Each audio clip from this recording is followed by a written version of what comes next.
আমি যদি তোমাকে বলি শরীরের মধ্যে ফ্যাট বার্নিংটা শুরুই হয় না যদি সঠিক পরিমাণে শরীরের সোডিয়ামটা না থাকে, তাহলে তোমার কি মনে হবে? এটা কি তোমার কাছে একটা নতুন ইনফরমেশন? কেনই বা নুন জলটা প্লেন জলের থেকে অনেক বেশি উপকারী?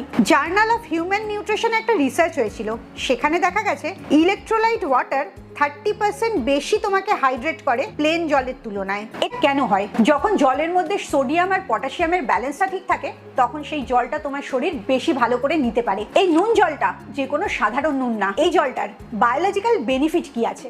যখনই তুমি সকালবেলা খালি পেটে এই নুন জলটা খাচ্ছ, 2 মিনিটের মধ্যে তোমার হজমের প্রসেসটা কিক স্টার্ট হয়ে যাচ্ছে। নুনটা তোমার ডাইজেস্টিভ এনজাইমকে অ্যাক্টিভেট করছে আর পেটের ভেতরে যে অ্যাসিডটা থাকে সেটাকেও নিউট্রাল রাখছে। তার মানে ভালো হজম হচ্ছে, পেট ফুলে থাকছে না, তোমার কনস্টিপেশনের প্রবলেমটাও কমছে আর শরীরে ফোলা ভাবটা কমে যাচ্ছে। স্ট্যানফোর্ডে একটা রিসার্চ হয়েছিল, সেখানে দেখা গেছে হাইড্রেটেড গাট মানেই খুব ভালো ফ্যাট বার্নিং। এই নুন জল থেকে 2 নম্বর উপকার যেটা পাও সেটা হচ্ছে কনস্টিপেশন আর গ্যাস হবে না। নুন জলটা তোমার কোলনকে স্টিমুলেট করে, যার জন্য তোমার শরীরের ভেতর থেকে আবর্জনাগুলো খুব সহজে বেরিয়ে যেতে পারে। তুমি এই যে সকালবেলা উঠে ভারী বোধ করছো, কনস্টিপেশনের জন্য পটিটা ঠিক করে হচ্ছে না, এই সমস্যা থেকে একদম বেরিয়ে আসতে পারবে। শুধুমাত্র এই উপকারটার জন্যই তোমার বেলি ফ্যাটটা 15 থেকে 20% কম লাগবে।